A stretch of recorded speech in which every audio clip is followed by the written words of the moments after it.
let's talk about efficiency. So efficiency is kind of what it sounds like, really. It's a measure of how efficient something is.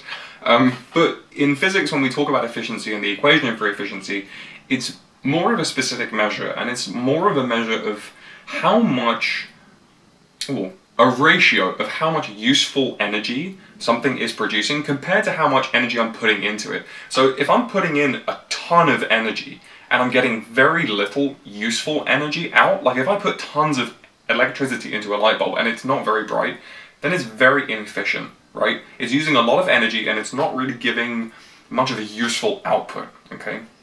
And that's the key term, that it's useful. But to explain this in a bit more detail, check out this tutorial video and hopefully that will help you understand it better. Okay, so let's talk about efficiency. What does efficiency mean? What's the equation? How can I answer this question? So we say that a system is effectively efficient when the majority of its energy is going towards what it is desired for, right? So I'm going to use the example of a bulb because I think that it's just the most easy to understand and sort of visualize, right? So what is a bulb for? It's for light, okay? We turn on bulbs so that we can use them for light so that we can see, okay? We would say that a bulb would be 100% efficient if 100% of its energy went towards light only. Unfortunately, because energy is transferred between different systems, what ends up happening is that sometimes we get wasted energy, okay? And a system is considered inefficient when a lot of its energy is wasted, i.e. it's going towards something that we're not looking for it to do, right? So with that in mind, let's have a look at this question, okay? It says that we need to calculate the efficiency of a bulb that wastes 35% of its energy as heat. So if we know that 35% is being wasted, we can calculate how much energy is actually useful, right?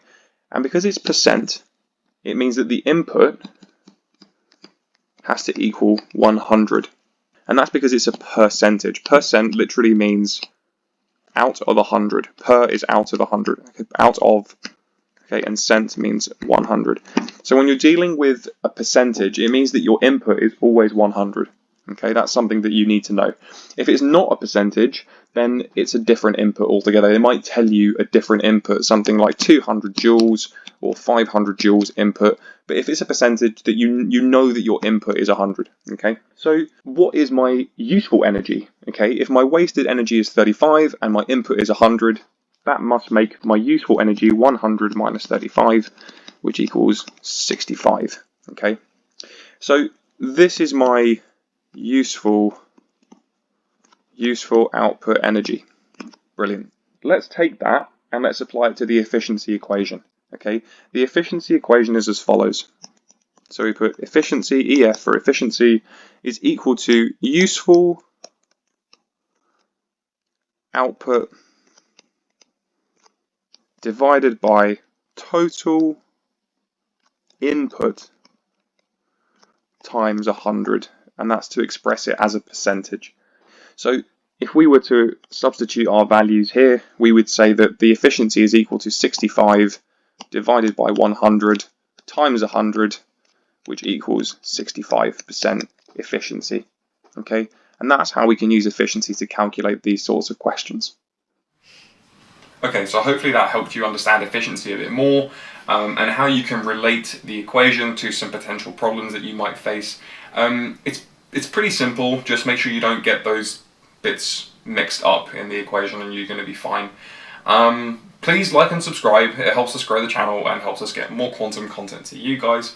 But in the meantime, check out our other videos on energy. They will help consolidate this even further. But yeah, I'll see you next time. Bye!